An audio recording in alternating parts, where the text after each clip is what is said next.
বাংলাদেশের অন্তর্বর্তী সরকারের জন্য সহযোগিতার সব দরজা খোলা, ডক্টর ইউনূসকে জানালেন জাতিসংঘ মহাসচিবের মুখপাত্র।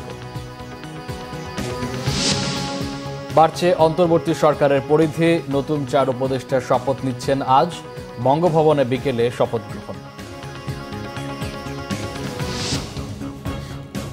দেখছিলেন সংবাদ শিরোনাম, এবার বিস্তারিত।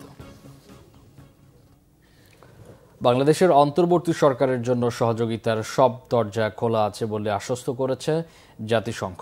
জানানো হয়েছে, বাংলাদেশের জাতিসংঘের তদন্ত নিয়ে প্রধান উপদেষ্টা ডক্টর মোহাম্মদ ইউনূসের সঙ্গে আলোচনা করেছেন বিশ্ব সংস্থাটির মানবাধিকার বিষয়ক হাই কমিশনার। জাতিসংঘ সদর দপ্তরে নিয়মিত ব্রিফিং আর ই-মেইলের জবাবে বাংলাদেশের সমসাময়িক বিষয়গুলো খোলাসা করেন মহাসচিব আন্তোনিও গুতেরেসের উপমুখপাত্র ফারহান হক। ছাত্রদের বিক্ষোভে বর্বরতার তথ্য-উপাত্ত সংগ্রহে জাতিসংঘ তদন্ত দলের ঢাকা সফরের বিষয়ে ব্রিফিংয়ে সংক্ষিপ্ত জবাব দিলেও ইমেইলে বিস্তারিত ব্যাখ্যা করেন তিনি। জানান, জাতিসংঘের সমর্থনের বিষয়ে বিস্তারিত আলোচনা করেছেন ডক্টর ইউনূস ও মানবাধিকার বিষয়ক হাই কমিশনার ভলকার তুর্ক। এক্ষেত্রে অভিযুক্তদের জবাবদিহির আওতায় আনার বিষয়ে গুরুত্ব দেন তারা। তুর্ক আশ্বস্ত করেন, জনগণের সরকারের কাছে ক্ষমতা হস্তান্তরের সার্বিক সহায়তা দিতে প্রতিশ্রুতিবদ্ধ জাতিসংঘ, যা মানবাধিকার সংরক্ষণের বিষয়টি জোরদারে সহায়ক হবে। অপর এক প্রশ্নে মুখপাত্র মনিকা গ্রেইলে জানান, জাতিসংঘ সাধারণ পরিষদ অধিবেশনের সভাপতি ডেনিস ফ্রান্সিসের দরজা ডক্টর ইউনূসের নেতৃত্বাধীন সরকারের জন্য সবসময় খোলা। বাংলাদেশের জন্য অব্যাহতভাবে কাজ করে যাবেন ডেনিস ফ্রান্সিস। নোবেলজয়ী ডক্টর মোহাম্মদ ইউনূসের নেতৃত্বাধীন অন্তর্বর্তী সরকারে আরও 4 জন উপদেষ্টা শপথ নেবেন আজ। বঙ্গভবনে বিকেল 4টায় অন্তর্বর্তী সরকারের উপদেষ্টাদের শপথ গ্রহণ হবে। রাষ্ট্রপতি উপদেষ্টাদের শপথ পড়াবেন। বঙ্গভবনে শপথ অনুষ্ঠানে প্রধান উপদেষ্টাও উপস্থিত থাকবেন।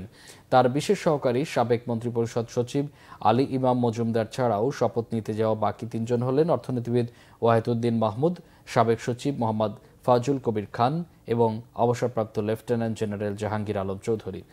ছাত্র জনতার আন্দোলনের মুখে শেখ হাসিনা সরকারের পতনের পর 8 অগাস্ট ডক্টর মোহাম্মদ ইউনূসকে প্রধান করে উপদেষ্টা করে অন্তর্বর্তী সরকার গঠিত হয়। প্রধান উপদেষ্টা সহ এই সরকারের সদস্য সংখ্যা এখন পর্যন্ত 17 জন। নতুন 4 জন উপদেষ্টা শপথ নিলে সদস্য সংখ্যা হবে 21 জনে। মেয়র, চেয়ারম্যান, ইউপি সদস্য সহ অন্য জনপ্রতিনিধিরা আত্মগোপনে থাকায় বাগেরহাটের বিভিন্ন ইউনিয়ন পরিষদ ও পৌরসভায় মিলছে না নাগরিক সুবিধা। চরম ভোগান্তিতে স্থানীয়রা।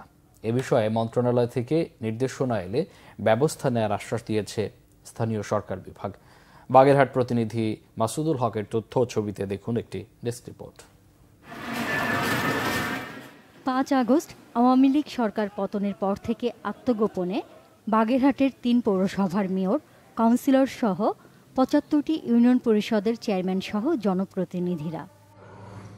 চেয়ারম্যান মেম্বাররা অফিস না করায় স্থবির হয়ে পড়েছে ইউনিয়ন পরিষদের কার্যক্রম।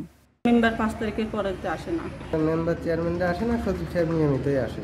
আমি তো আসি অফিসে, আমাদের সচিব সাহেবও আসে, সেবা এখনো কার্যক্রম চালু হয়নি। বলতেছি কি যে আপনারা চেয়ারম্যান এখন সিলেক্ট হওয়ার পর আপনারা আসেন। মানুষজন এসে ফিরে ফিরে যাচ্ছে, সব কাজই বন্ধ ছিল।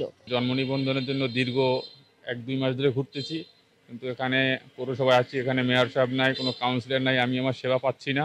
মানুষ ট্রেড লাইসেন্স, জন্ম সনদ, মৃত্যু সনদ সব কিছুই পাচ্ছে না। মানুষ খুব ভোগান্তিতে আছে। আমরা এই ভোগান্তির হাত থেকে রক্ষা পেতে চাই। কর্মস্থলে অনুপস্থিতিদের তালিকা পাঠানো হয়েছে স্থানীয় সরকার বিভাগে।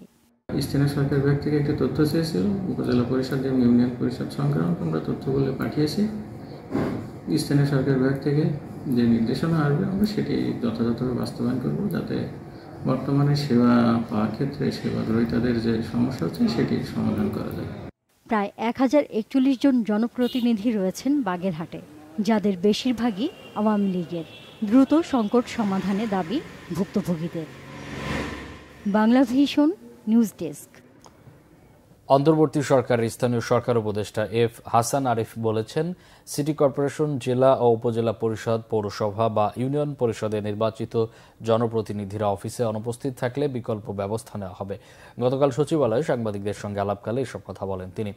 এফ হাসান আরিফ বলেন, 12টি সিটি কর্পোরেশনের মেয়র, জেলা ও উপজেলা চেয়ারম্যান এবং ইউনিয়ন পরিষদে কতজন চেয়ারম্যান দায়িত্বে আছেন সেই তথ্য সংগ্রহ করা হচ্ছে। তারা অফিসে উপস্থিত না থাকলে 2 থেকে 3 দিনের মধ্যেই চাকরিবিধি এবং আইন অনুযায়ী বিকল্প সিদ্ধান্ত নেওয়া হবে। যে আইনে তারা নির্বাচিত হয়েছেন সেখানে তাদের অপসারণের বিধান রয়েছে, সেই আইনেই ব্যবস্থা নেওয়া হবে। দুর্নীতির সুযোগ বন্ধে পদ্ধতিগত পরিবর্তন আনার কথা বলেন হাসান আরিফ। জানান, ডেঙ্গু মোকাবেলা কার্যক্রম অব্যাহত রয়েছে, ভয়াবহ পরিস্থিতি যাতে না হয় সে ব্যাপারে সবাইকে সচেতন থাকতে হবে। 12টা আমাদের সিটি কর্পোরেশন আছে, তারপরে পৌরসভা আছে, 12টা না আরও বেশি, তারপরে উপজেলা পরিষদ আছে, আর ইউনিয়ন পরিষদ আছে। তো প্রত্যেকটির আমি তথ্য চেয়েছি কোন কোন জায়গায় যিনি ইলেক্টেড মেয়র, তারপরে চেয়ারম্যান যারা আছেন, কোথায় কোথায় তারা অফিসে আছেন, কোথাও কোথায় নেই আর কি, তাদের কেউ আছেন কেউ নেই। তো সেখানে আমাদের কি সিদ্ধান্ত হবে সেটা তথ্যগুলো পাওয়ার পরে আমরা সিদ্ধান্ত নেব যে সেখানে কিভাবে আমরা এই পরিস্থিতিটা বা অবস্থাটাকে মোকাবিলা করব। এই ছিল এখনকার মতো। পরে সংবাদ বেলা 11টায়। এছাড়া বাংলা ভিশন সংবাদ ও সংবাদ সংশ্লিষ্ট অনুষ্ঠান দেখতে ভিজিট করুন www.bfnews24.com ও facebook.com/banglavisionnews এবং সাবস্ক্রাইব করুন youtube.com/banglavisionnews। এতক্ষণ সাথে থাকে অসংখ্য ধন্যবাদ।